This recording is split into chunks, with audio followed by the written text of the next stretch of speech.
Toujours bien fatigué. Bon. On a un film. La réalité, c'est mignon. C'est gentil. Je m'appelle Cynthia Kifuka. Je viens éclaircir ce petit malentendu qui se passe sur les réseaux sociaux actuellement. Beaucoup de choses se racontent. Hier, c'était mon anniversaire. J'ai été surprise par un cadeau d'une valeur inestimable. Par ailleurs, je n'ai pas pu accepter venant d'une personne que j'estime beaucoup. Et je tiens à vous rappeler que je suis en couple avec quelqu'un que je respecte énormément. Il n'y a pas eu de demande en mariage. Ok, il n'y a pas eu de demande en mariage ou quoi que ce soit. Vraiment, les réseaux sociaux ne sont pas faits pour nous salir ou inventer des choses ou quoi que ce soit, non. Et rien de tout ça n'est vrai. Ne jouez pas avec les sentiments des gens. Est-ce que je t'ai forcé pour m'aimer? Est-ce que moi je t'ai écrit tous les messages pour te dire reste avec moi? Comment tu peux avoir la capacité sur Internet? Tu sais que ta sœur m'appelle pour me dire que tu vas venir voir nos parents quand? C'est moi qui ai appelé ta sœur pour lui demander ça. Vous voulez blaguer avec moi, vous et votre sœur? Je vous ai rien fait de mal. Tu me demandes quelque chose, nous sommes dans une relation. Tu viens me demander pardon ici la nuit, le samedi. Tu étais en boîte de nuit avec ton ex. Tu viens me dire que vous n'êtes plus ensemble avec lui. Oh, c'est quelqu'un d'autre qui l'a invité. Et aujourd'hui, tu écris, je suis avec quelqu'un d'autre dans le couple. Pourquoi être méchant ainsi? Et je tiens à vous rappeler que je suis en couple avec quelqu'un que je respecte énormément. Il n'y a pas eu de demande en mariage. Ok, il n'y a pas eu de demande en mariage ou quoi que ce soit. Vraiment, les réseaux sociaux ne sont pas faits pour nous salir ou inventer des choses ou quoi que ce soit, non. Et rien de tout ça n'est vrai. Il fallait que tu dises aux gens que c'est un cadeau qu'on m'a offert, mais je vais refuser les cadeaux, parce que je suis en couple avec quelqu'un que j'aime. Qu'est-ce que tu veux dire par là? Que moi, tu venais blaguer, que je jouais avec mes sentiments. C'est que tu m'écrivais, c'était 10 mensonges. C'est que tu peux... Cynthia, pourquoi tu peux être comme ça? Au fait.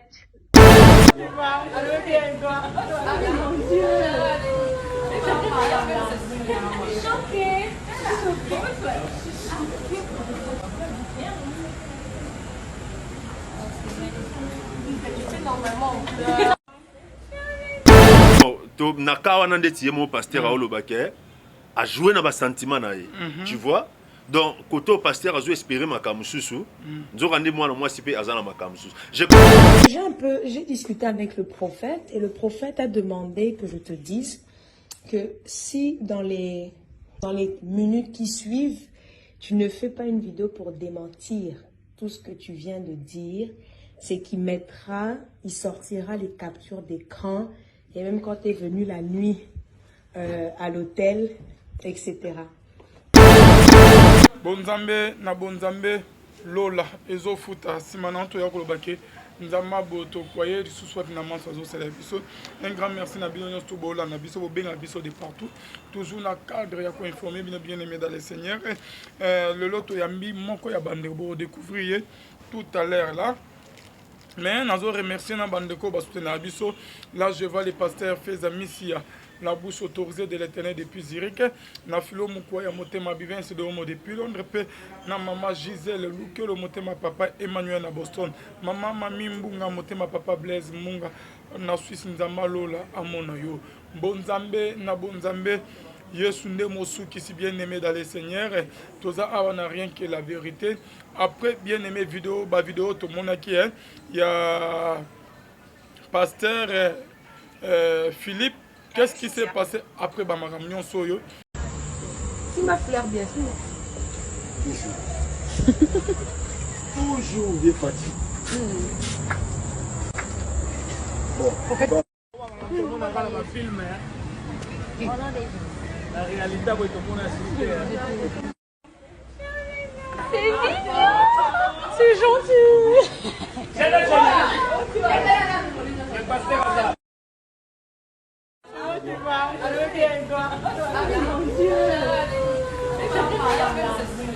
Chanter.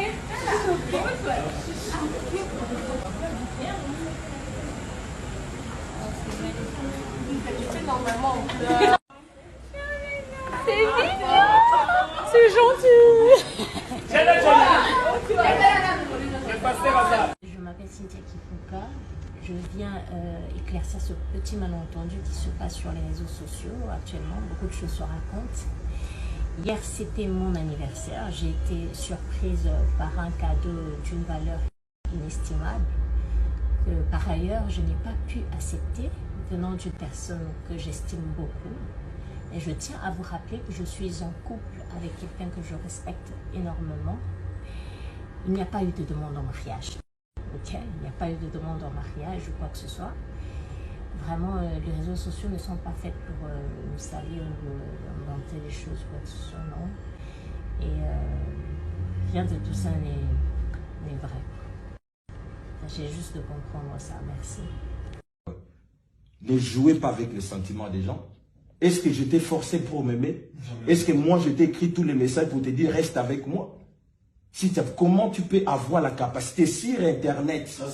Tu sais que ta sœur m'appelle pour me dire que tu vas venir voir nos parents quand?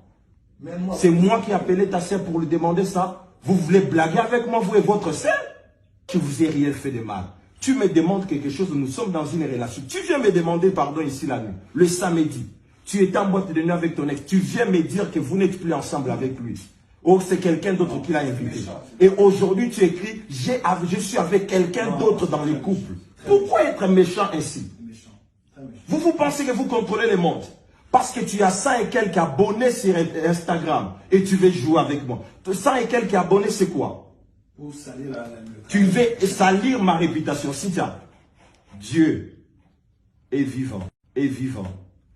Écoute, je te donne quelques temps. Répare ce que tu as fait. Tu me donneras raison. Ce que tu fais, c'est très méchant.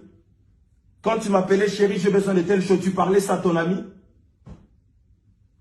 Tu parlais ça à ton ami? Tu sais que moi j'ai décidé de rompre cette relation la fois passée. Tu parlais ça à ton ami?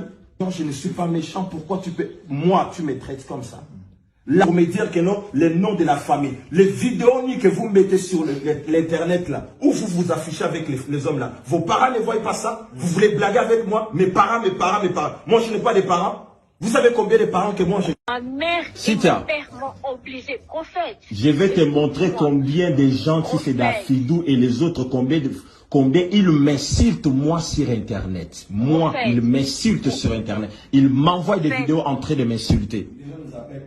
Prophète, j'ai fait ça par obligation de mes parents. Tu sais bien que de nature comme ça, je ne peux pas faire un truc comme ça. Mais pourquoi avant de le faire, tu ne m'as pas dit?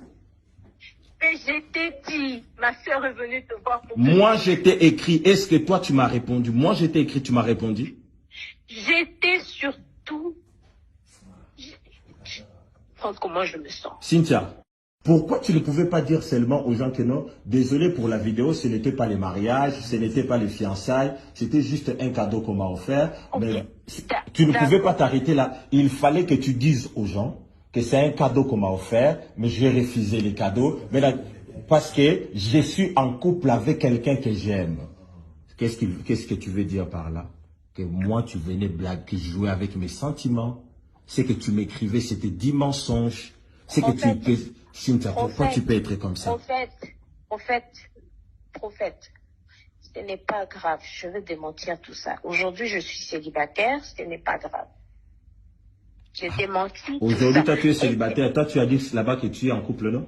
Prophète, j'ai dit ça pour sauver mon honneur et pour nettoyer toutes les personnes que j'avais salies. Ah, c'est que moi, tu préfères me sacrifier, moi, pour nettoyer les autres. Je n'étais pas sacrifiée. Ma mère... C'est un cadeau qu'on m'a offert, mais j'ai refusé les cadeaux. Mais là, parce que je suis en couple avec quelqu'un que j'aime. Qu'est-ce que tu veux dire par là? Que moi, tu venais blaguer, jouer avec mes sentiments. C'est que tu m'écrivais, c'était 10 mensonges. C'est que tu peux... Cynthia, pourquoi tu peux être comme ça? Prophète, ce n'est pas grave. Je veux démentir tout ça. Aujourd'hui, je suis célibataire, ce n'est pas grave. J'ai démenti. Aujourd'hui, toi, tu es célibataire. Toi, tu as dit là-bas que tu es en couple, non?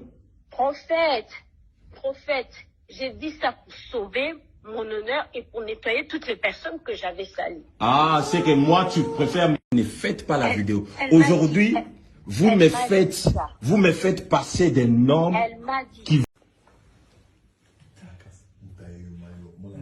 N. Allô, Cynthia?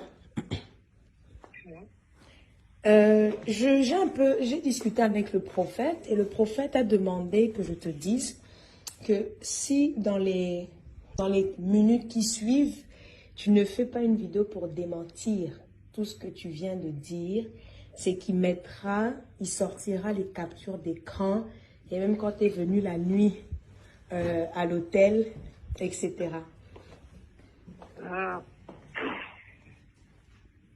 C'est lui qui t'a dit ça? Oui, il m'a dit ça. Ok. Du coup, je lui dis quoi? Ok. Comme lui, il peut vraiment me nuire comme ça, pas de souci, quoi. Ah, parce que c'est lui qui est en train d'être nu, hein. C'est lui qui est en train d'être nu. Il fallait juste pas faire la vidéo. Fallait régler ça en interne. Grâce. J'ai fait la vidéo parce que j'étais obligée de faire la vidéo. Mes parents ont vu ça. Toute ma famille est derrière moi. Je dois quand même nettoyer le nom de ma famille. Est-ce que tu comprends ça? Est-ce que tu comprends ça? Oui. Cynthia, tu veux dire que tu as l'honneur de ta famille à épargner, à protéger. Ok, voilà, prophète, tout le monde a été même pasteur, pasteur, hein, comme on a Philippe. Oui, hein? L'année vidéo rentre très bien, la vidéo est côté Azo Kabelae, véhicule, n'andenge que bakinagi ba hôtel, blomo ya bongo. Yo, l'année rentre très bien, tout le monde a vidéo, on a été ce qui est réalisateur, mais maintenant on va expliquer, parce que selon mes années. Bon, selon Dengue, tout lundi, tout le monde a internet que pasteur a fiancé. Donc, on a lundi là on a internet, pasteur a fiancé. Donc, na bien bon a fiancé et na kacha fiancé yoana, ndé sali que pasteur a europé sa sœur cadeau. Dans la PC sœur cadeau et a PC cadeau ya mutuka na anniversaire na ndé zalara. Quand deux personnes sont en couple, pasteur a PC fiancé na cadeau, mais yo ça après juste cadeau ana sœur a eu le TV pour nous le baquet, il na pasteur ba na relation té. Pendant que pasteur a eu kaza chéri na ye, aza fiancé na ye, mais sœur a précipité pour le TV pour le baquet, il na pasteur lo ezate et que ya za na chéri na ye, o ya respecta mingi. Ok, bah côté tina hôtel. Oui, bah côté tina hôtel. Na veille même, parce que Aza opé ses explications, na veille même, sœur a kosenga pasteur Besquise. Donc, Kolande Lango bien, c'est comme si moi, c'est à nous vivre na ex Aza qui a nous continuer na ex na emoko. Selon les tuebi ba histoire amour et zala et kaipsi déjà. Mutu ba vivre na que ex wana to aussi là. Mais ça là qui est selon Kolanda ba image wana, soit pasteur amonaki bango, soit quelque chose a fait qui a remarqué que va continuer. Et la veille, moi c'est à cause de fiancé naïe, pardon, non, tous a ressuscité, tout ça, na rompre déjà na mutuana, mais sauf qu'on s'est parlé, tout ça. Wana, ndenge, pasteur Azolo Bakia, pardon, na 4 hôtels pour garder relation là-bas. Mais tant moi ça c'est anniversaire, ndé pasteur a au PC Jeep 4x4. Bon, biso peto sa melanzambe apambola biso. A PC Jeep 4x4, mais après, malalement moi ça s'est précipité pour asa la vidéo. Donc Jeep wana et ça la gindeti et donc il rend encore visible les relations à bango. Donc il bouger les relations, c'est ça qui a fait que moi c'est qu'on décider que bon, le quoi on a eu cadeau et que bouger les relations là, il faut aller démentir. Nda ya bibo ba kabelinga cadeau et pas pasteur mais ngana to na relation té. Ngana to na relation té, ngana na chéri nanga o ngana lingaka. Voilà ndenge na landeli yango na Facebook ni na. Bon bah se retrouver dans chambre hôtel né. C'est kasi yango wana pe pasteur asiliki non otali audio wana mona ke pasteur asa contenté neni yogolo ba kenga no to wana relation te pendant que ngana to wana relation donc ça dit ngana to za mwasina mobali mais yo au vie aussi de tout le monde auquel ba ke na pesio cadeau à l'amiable pendant que pasteur ebi ke ba on balé bazana relation yango wana sali ke pasteur pe a fâché la vidéo monsieur Nathalie wana fâché mais comment se fait-il yo ko lo bakinga no to na relation te pendant que moi et toi nous sommes en couple pendant que moi et toi on a une relation mais yo oui ça bat que toi na relation moroté mais nga place na vandi que toi na relation pe tant na bando kabela tant na opeso ba mbong tant na aider so benga chéri pesa nga boy chéri zong sela nga boy chéri nana besoin boy nyons tu wana e bando lobelo te lelonde tant na peso cadeau olobake tous en relation te moi si a rétorquer lobino na sala ki ngo bongo po na laver image abat nyonso na sali nde pasteur abia bon donc au sacrifier nga pour au bon sana batu na nda sengi ki a réparer voilà bref nde na comprendre l'histoire na ba makambo papa comment ya ba pasteur tangam est-ce que pasteur Philippe a un droit peka ko maudire mon émotion bon na terme malédiction la Bible est claire la Bible dit comme un oiseau s'échappe comme un hirondelle s'envole ainsi une malédiction sans cause n'a point d'effet. Donc matière à malédiction ils sont simple. Oye bara likambote. Ndenge parti mso Bible obi ba lobama be pona bino mais ba kuta bino na. Est-ce que pasteur a un droit ya comme dire Cynthia? Mais ceux qui ezake sert à escroquer. Ceux ezake sert à escroquer à maudire. Ah bon? Oui, ceux ezake. Oui, et vous voyez parce que wana écoute en cause non? Cause comment? Cause ezake non au escroquer. À escroquer. Oui. À escroquer. Car toi escroquer bolim. Bon, to nakawa nande tiye mo pasteur Aolobake a joué na ba sentiment na ye. Tu vois? Donc koto pasteur a joué espérer makamususu. Nzo rande moi sipé azana makamususu. Je crois qu'on doit aussi en profiter pour parler au sermon. Na c'est limité dans la question na yo.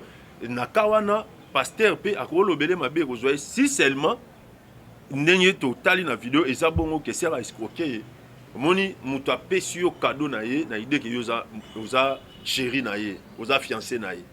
Mais mbala moko le lendemain on s'est pointé dans les médias pour dire aux gens que il m'a remis un cadeau mais il n'y a pas une relation entre nous deux. Moi j'ai mon préféré que moi-même je garde dans mon cœur, que je respecte beaucoup.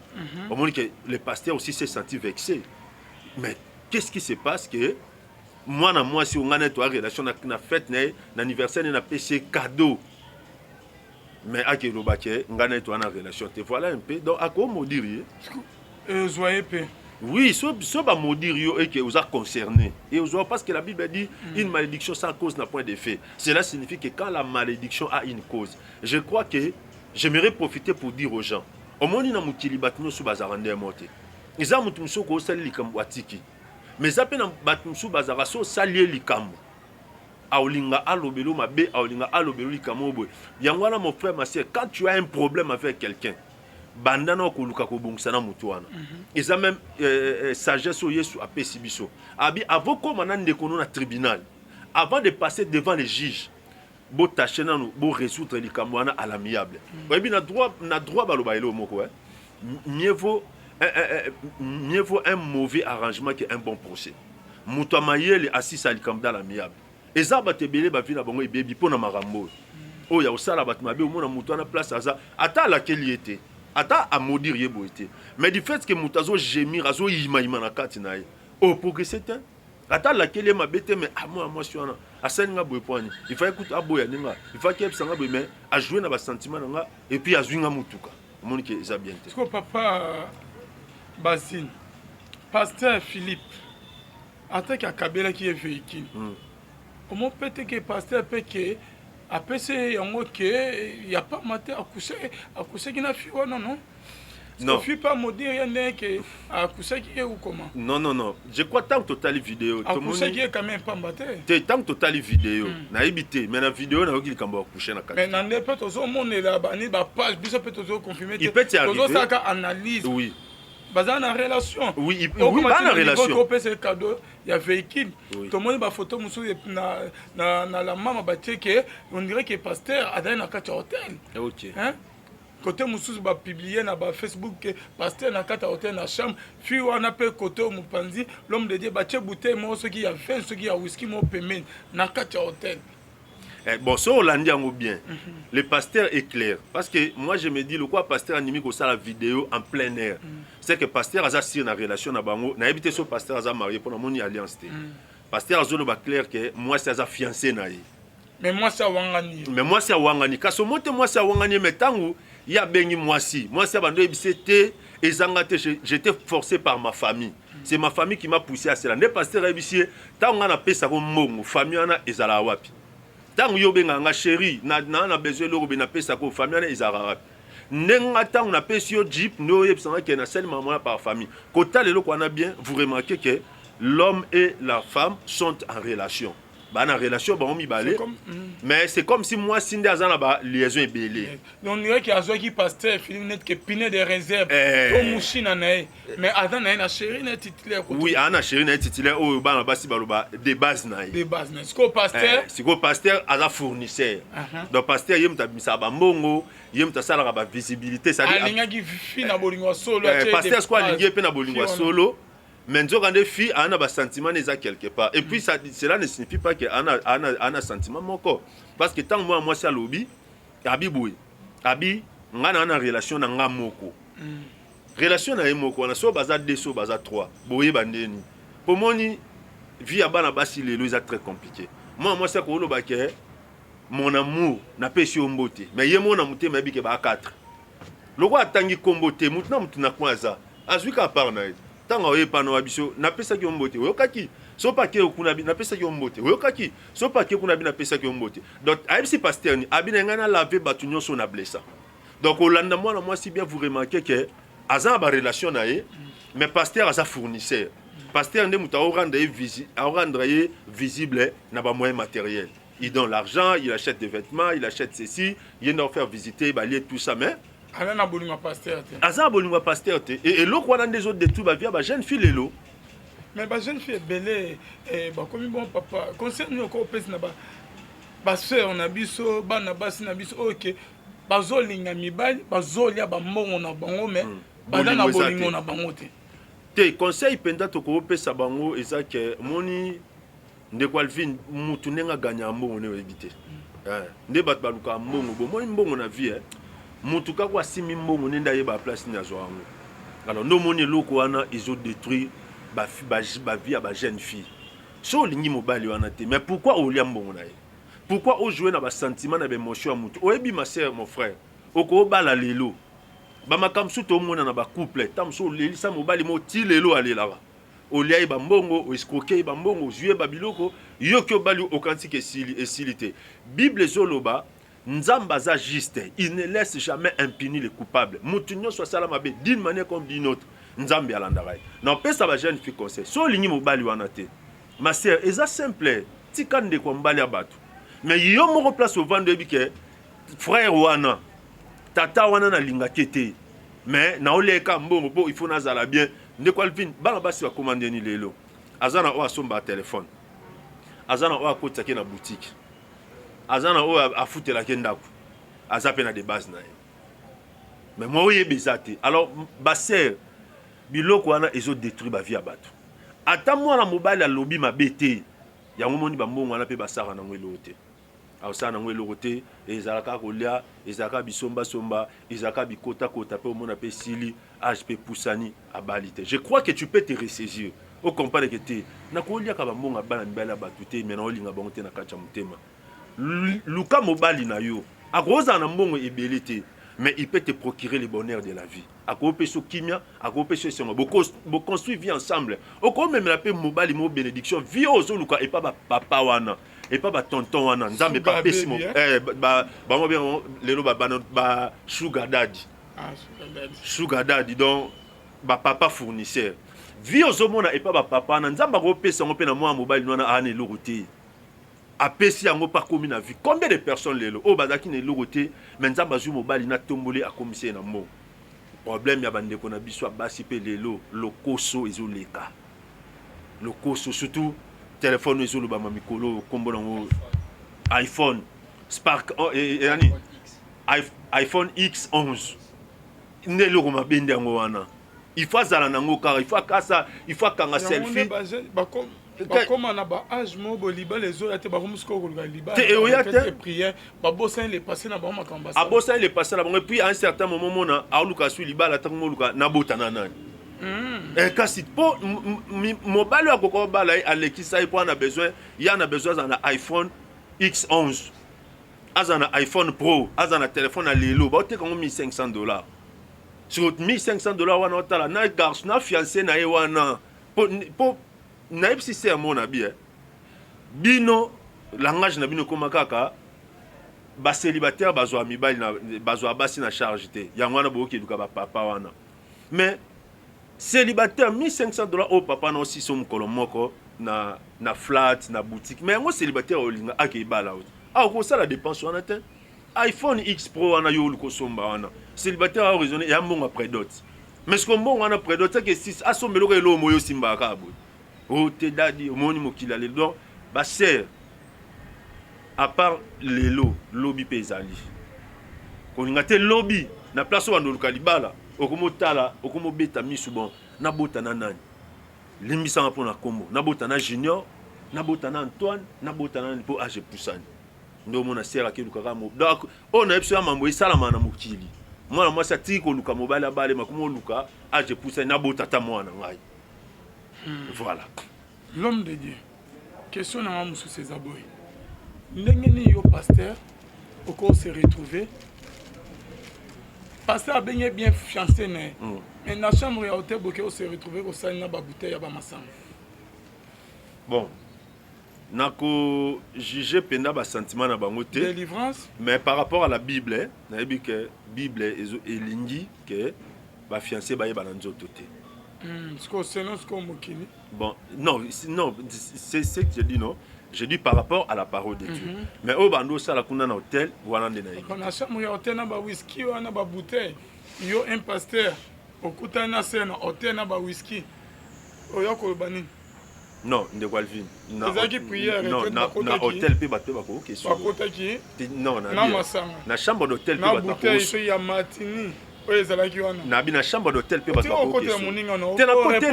non te ka non répondre na so répondre on dirait que yo posa la quand on ndeni ngana bi pasteur Philippe te non ta l'émission ngana répondre au moni bandeko moni tozara so likambo eza to lo ba likambo ndenge ezali na chambre d'hôtel bato pe bako vanda pe ba kesolo la na chambre d'hôtel pe bato bako passer pe ba relation intime vous encouragez hein non non ko encourager ndenge ngana lo ba likambo ndenge ezala bango bakina o solo na chambre d'hôtel restaurer za papa na juger bango ndeni ile o basali kuna katina ebité na juger bango ndeni na ebité pasteur azaki na séjour nini kuna et ça la mape ezala ba homme de Dieu mususu mona aili au domicile na chambre moko ou quelque part a sala pe ba makamna mais cela ne signifie pas que ayamba batna kati kuna parce que ceux qui na so eza conseil na conseiller bon parce que Bible sur le bas clair l'esprit est bien disposé mais la chair est faible nzoto yana botaou ko umela na fiancé na yo na place moko isolé bon ya binomi balé je crois que na ba conseil ya ba fiançailles te décourager toujours eloko wana parce que ememaka na kati ya impudicité et ko sala que moi c'est mbali ba ke nokuya omoni que eza honneur te pour na pasteur selon la Bible hein oui selon la Bible nous sommes enfants de Dieu non pasteur quoi ça m'a dit na etezaka di solo pam non papa nabi hein je quitte papa sur on ya pam te pasteur a bi clair kaza fiancé non pasteur a bi clair te azwelo koneni bo so fiancé est-ce que tant Joseph azaki fiancé ya Marie azwara ngelo to betane di soya ba pasteur na biso ba kasi to betane so ba pasteur ya futé kasi to ke nango à la parole de Dieu non pasteur azwelo oneni po sa fiancé na c'est normal na hôtel te ya osala eloko na oyeba ndeni po elobamite ngana kali pasteur me makafi wana na hôtel na chambre bon de quoi fin tout ça asomela pe bouteille tout ça asomela ki véhicule c'est que yemuto asomela ki pe bouteille ya matinée za wana whisky ce qui fait non asomela te na hôtel ebele ba service wana ezala c'est que yo pokota ba hôtel ebele alors nous on découvre on a Dubaï vous avez na Dubaï c'est papa te Dubaï te papa on va tell yo bouteille ya masango non kasi yango wana hôtel ezala ba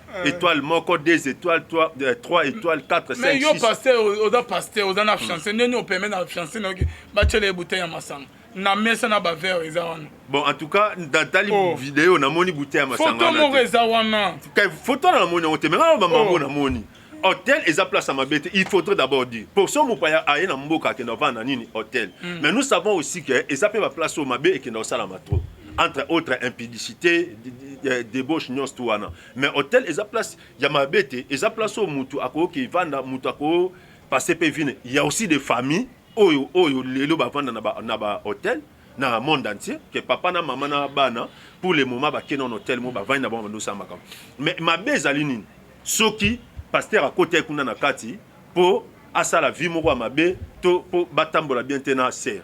Mais na conseil ezara toujours déconseillé na ba couple fiancé baza na ba place mo isolé parce que Bible zoloba l'esprit est bien disposé mais la chair est faible, nous autres là faible. Alors kovanda esika moko isolé moi sina mobali tamulai et ko occasionner ne ko alvina na chité pendant lobeloko. Satan azala partout mais ayaka koya. Na jardin d'Éden Satan azala quitté mais ayaki koya. Boko banda li solo bien. Mais nde Satan okota. N'est pas ko même bino na kati mabe mutako yebate. Alors c'est mieux quand il faut parler, il faudrait qu'on choisisse un endroit moko où ils sont un peu public, où ils sont un peu fréquentable pour épargner binopé. Parce que mutoaza parfait, muto akoka longa nyon soazate. Tout homme est faillible d'une manière comme d'une autre. La Bible dit nous branchons de plusieurs manières. Donc muto pas ko kuya. Alors pour nango, il faut muto ba komi bate. Ngo mona yeso pe si conserve bini. Veillez et priez afin que vous ne tombiez pas dans la tentation parce que l'esprit est bien disposé mais la chair est faible. L'homme de Dieu, oui, bolingo boma. Ben oui. Net que pasteur na no ko ba ko landie alinga ki be ma fi wana makasi. Ami pesi na et pasteur na biso so ki sincha so ki sincha. Oya dans na poto. Asomele na véhicule. Comment on va me bongo mi pesi corps âme esprit non et pas moi na moi simo boye et par après avant ni autre que bino na besoin l'oroté choc ni et ko pe o me pasteur a cette crise à kofi. Oui. Maintenant ko esprit o yo rappelle ba histoire. Ngana ili kamoko. Moi ça décevoir mobali et ça li que mobali a sali crise na ndako. Ba kenen hôpital ba ko tsa mai na bazo perfuser na maman e ko tate. Alors na peste exemple moko exemple moi si comme ezaki rose c'est un exemple. Mobali bazo zong sa mai e ko tate na nzoto. Famille ba bengani une semaine mai ko tate transfusion et le caractère. Mais mobali na se ya koma wana azolelara marose parce que mai ekotate munganga bimi na famille atuni bango rose azanani parce qu'on va te rose a fiancé na boke bien fiancé na tant qu'a fiancé a commis mbala mort mobali pi abiki. La Bible dit l'amour est plus que la mort. Dans bolingo eko boma bolingo ko déboussoler mutu bolingo ko pesa mutu vimo akanaite. Et ce mutuana azui so mutuana azui opportunité te ya passe. Webi déception bolingo et l'équipe déception liwa. De mon Bible obi l'amour est plus que la mort. Donc ça conseille mon européen sabatu, il faut otika ko jouer na ba sentiment parce que bolingo e bomaka. Bolingo est détruisant mutu. Ce que olinga mutuana te, c'est mieux ata oyo kapasi yebisai. Que était mon frère ma sœur ndeto okene na mona ke et simbate. Il y a place où jouer dans les sentiments, où jouer dans les émotions, c'est très compliqué. Donc, bolingo est bomara. Bolingo est détruisant à battre. Bolingo est poussé à mouton, ça les locaux à saleté. Puis, de quoi le vin pour n'a parachevé na zoloba. Bolingo ne tinda nzambe atinda mo ane yesu masi akufa pona biso.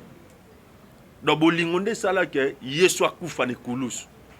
La Bible dit Dieu a tant aimé le monde qu'il a donné son Fils unique afin que qui croit en lui ne périsse point, mais qu'il ait la vie éternelle. Donc l'amour est salike mutumo kwa kufa. Et mndekomo alobaïboit. On peut donner sans aimer, mais on ne peut pas aimer sans donner. On peut donner sans aimer, mais on ne peut pas aimer sans donner. Donc bolingo nyoso ezara toujours dans le sacrifice dans le salam. Nous sommes pasteur à PCG. Les conséquences, nous sommes comme il a pasteur dans le papa et bon, il est aussi un homme de Dieu. Et les conséquences, peut-être, moi, je pour un leader et affecter à bateau bana Shimanai. Moi, Bible Zoloba frappe les bergers et les brebis seront dispersés.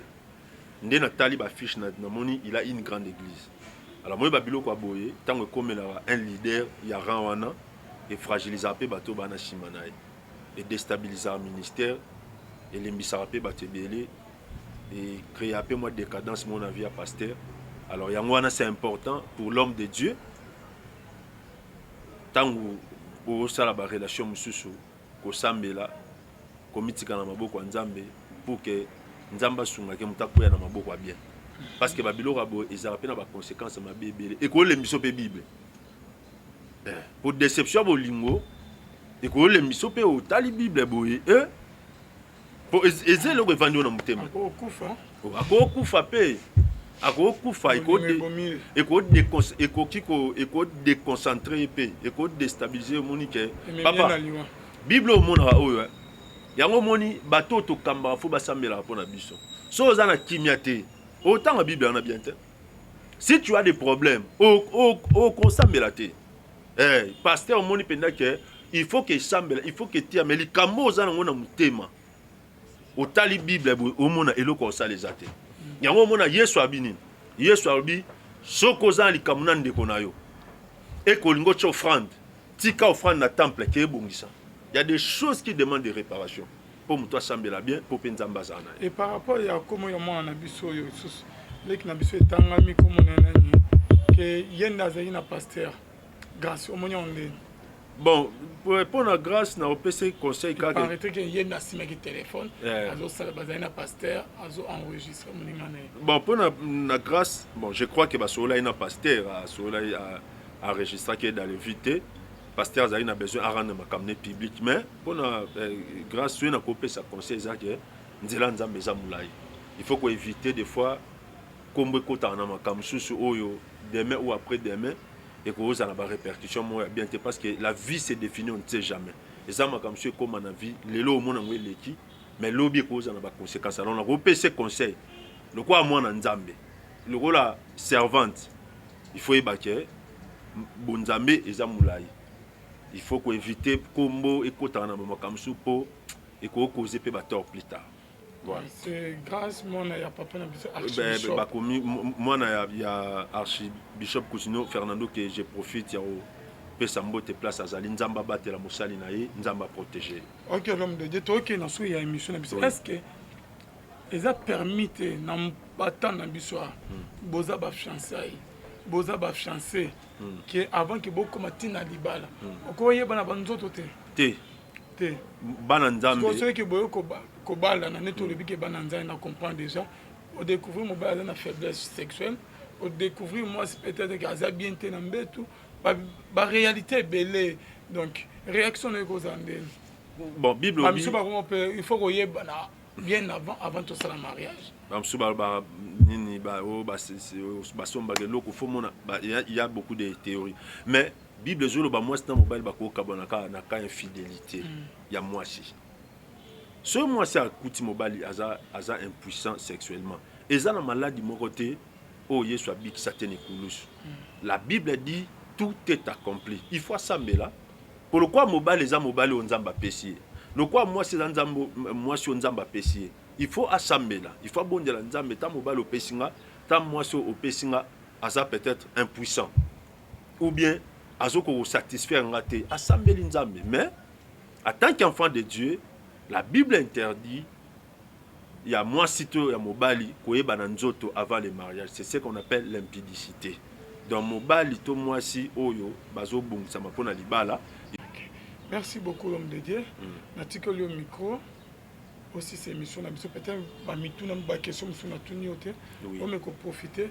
Oh pesa bandi au conseil pendant 5 minutes Merci beaucoup. Merci que Dieu vous bénisse abondamment. Si to comme na sous émission mais j'en profite aussi pour dire pour na pesa bandi ko nyos tout bazwa ita ola biso ko pesa binombote nzambe apambolo place ozali nzamba apambolo place ozolanda biso.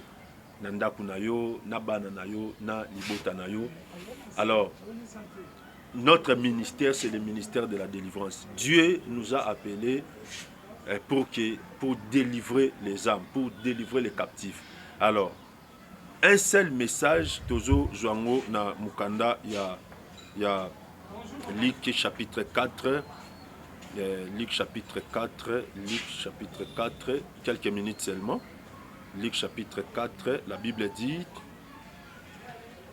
l'Esprit du Seigneur est sur moi parce qu'il m'a envoyé pour annoncer une bonne nouvelle aux pauvres. Il m'a envoyé pour guérir ceux qui ont les cœurs brisés, pour proclamer aux captifs la délivrance. Mes frères et sœurs, Bandeko, Basi, Pemibali, Mokili, Eza, Yakobeba. Sokyo Lini Mutute, c'est mieux, c'est la vérité. Ça ne sert à rien, mon frère. Ça ne sert à rien, ma sœur. Il y a tonton Batouana, il y a papa Batouana, tout en sachant que vous avez un moutunayo. Et ça peut mal mingité. Alors, Babiloko wana, des autres détruits via Batebele. Moutumsou a kola kelote. Moutumsou a kola bateme. Ko lelane kaka. Et que vous avez une répercussion dans le vinayo. Alors, n'a pas quelques minutes seulement. Et dans quelques minutes, nous avons exhorté Moutumoko. Les réalités spirituelles existent. Le monde spirituel existe. Mokilio ozomo nana moyi. Il y a des choses qui se font la nuit. Il y a des choses qui se font spirituellement. Puis ils ont des répercussions sur le plan matériel, sur le plan physique. Monde à ténèbres et qu'au-dessus que l'apparence, mais bah beauté la réalité.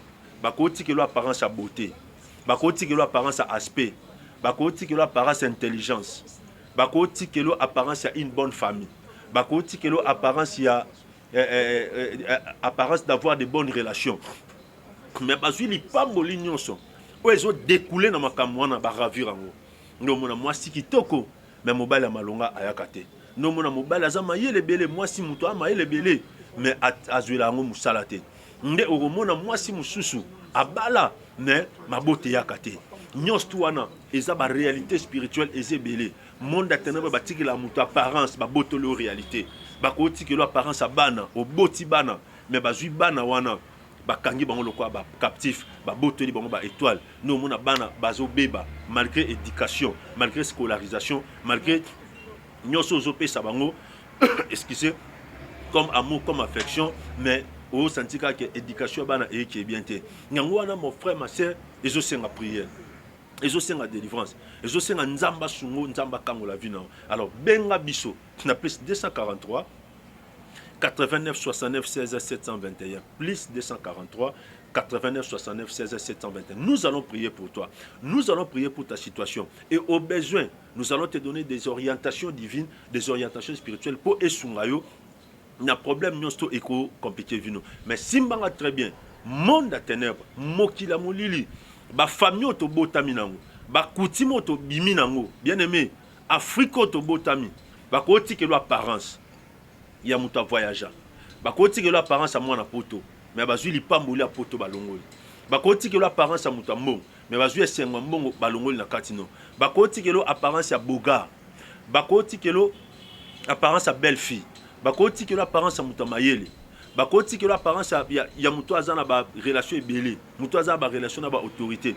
Mais bazui li pas moli, o ezaka na kati ya réalité wana ba longoli yango. Alors esengani l'esprit du Seigneur est sur moi parce qu'il m'a oint pour délivrer les captifs. Et senga basambela pona yo pour que nzamba bimso na situation na pour que nzamba bimso na kati problème wana. Alors j'aimerais prier pour toi, toi qui as un problème, n'habite place ni au Landanga, et en Afrique, et en Europe, et en États-Unis, et en Australie, partout. Landa prière, je fais prier pour toi qui as un problème, pour toi qui as un souci, pour toi qui sens que les choses tournent mal. Je vais prier pour toi. Et que le Dieu de la Bible, le Dieu de l'Alliance, c'est lui qui a envoyé son fils Jésus-Christ pour mourir à la croix pour nous, habite sa vie. Je vais prier pour toi. Dieu d'Abraham, d'Isaac et de Jacob, je suis en train de prier pour mon frère et ma sœur. O Rolanda, prière aussi. Tika mutu nyon soit maladie abika. O asana problème azwa solution. O asangi kimia azwa kimia. O mamuso tambola te etambola. O aza siko azo bela. O aza siko na situation difficile. O aza siko na complication. Nanzela ya prière à retrouver santé, à retrouver restauration, à retrouver miracle. Au nom de Jésus-Christ. Bola mwanzambe e batela. Je te bénis spirituellement, je te bénis matériellement, je te bénis financièrement. Au nom de Jésus-Christ, nous avons ainsi prié et nous disons Amen. Que Dieu vous bénisse. Nzamba Pambola, Ndeko Alvin, Ndeko journaliste, Apambola P, na Régie Kuna, Apambola, Yom Tozo Akitan, Yakolanda Biso, numéro est affiché wana, na baya ya écran na yo, au monango, et plus 243 89 69 16 721 plus 243 89 69 16 721. Benga biso to sambela pona yo, que mon Dieu vous bénisse. Il m'a envoyé pour guérir ceux qui ont les cœurs brisés, pour proclamer aux captifs la délivrance. Mes frères et sœurs, bandeko basi pe mibali. Mokili eza yakobeba. Soki olingi mututé, c'est mieux yebisa la vérité. Ça ne sert à rien mon frère, ça ne sert à rien ma sœur. Oliara mbongo, il y a tonton Batouana, il y a papa Batouana, tout en sachant que vous avez un yo. Les appels n'ont mingité. Alors babiloko wana des autres détruits ba via batebele. Mutumsu akola kelote, mutumsu akola bateme ko lelane kaka et ko zape na ba répercussion na kacha vina yo. Alors na ba pesinga quelques minutes seulement et na quelques minutes na une exhorter mutumoko. Les réalités spirituelles existent.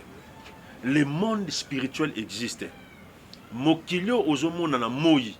Il y a des choses qui se font la nuit. Il y a des choses qui se font spirituellement. Puis où ils ont des répercussions en haut sur le plan matériel, sur le plan physique. Monde à ténèbres et qu'on dit que l'apparence, mais bah beauté la réalité. Bah qu'on dit que l'apparence à beauté. Bah qu'on dit que l'apparence à aspect. Bah qu'on dit que l'apparence à intelligence. Bah qu'on dit que l'apparence à une bonne famille. Bah qu'on dit que l'apparence à apparence d'avoir de bonnes relations. Mais parce qu'il n'y a pas de l'union. Ils ont découlé dans ma camoine, ba ravir en haut. Nous mon moi si kitoko, mais mobile à malonga ayakate. Nous mon mobile à zamaye le belé, moi si muto amaye le belé, mais azuela ngo musalate. Nde oromona moi si mususu abala, mais ma beauté yakate. Nyos tuana, eza ba réalité spirituelle eze belé. Monde à ténèbres ba tiki la muto apparence, ba botolo réalité. Ba ko tiki lo apparence a bana, au boti bana, mais ba zui bana wana. Bakangi bango lokwa ba captif ba boteli bango ba étoile nous mona bana bazo beba malgré éducation malgré scolarisation malgré nyoso zo pesa bango excusez comme amour comme affection mais au sentika que éducation bana et qui est bien té nyango wana mon frère ma sœur ezo senga prière ezo senga délivrance ezo senga nzamba sungo nzamba kango la vie non alors benga biso na plus 243 89 69 16 721 plus 243 89 69 16 721. Nous allons prier pour toi.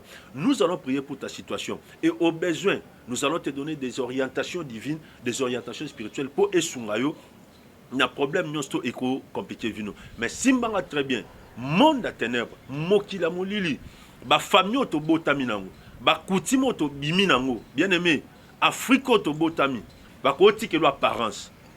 Il y a un voyageur. Bakoti que l'apparence à moi na poto, mais bazui li pamboli à poto balongoli. Bakoti que l'apparence à mutambo, mais bazui sengo mbongo balongoli na katino. Bakoti que l'apparence à boga. Bakoti que l'apparence à belle fille. Bakoti que l'apparence à mutamayele. Bakoti que l'apparence à ya muto azana ba relation ebele. Muto azana ba relation na ba autorité.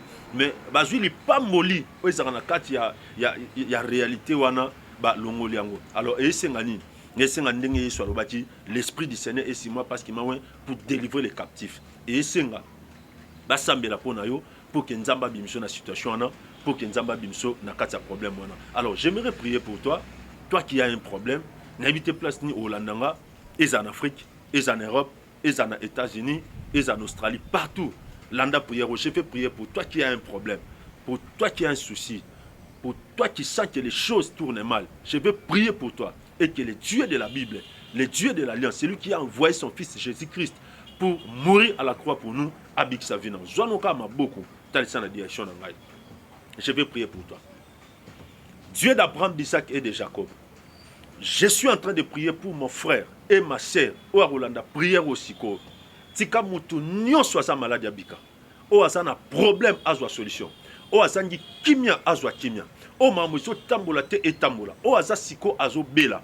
O azasiko na situation difficile. O azasiko na complication. Nanzela ya prière à retrouver santé, à retrouver restauration, à retrouver miracle. Au nom de Jésus-Christ. Bola mwanzambe e batela. Je te bénis spirituellement, je te bénis matériellement, je te bénis financièrement. Au nom de Jésus-Christ, nous avons ainsi prié et nous disons Amen.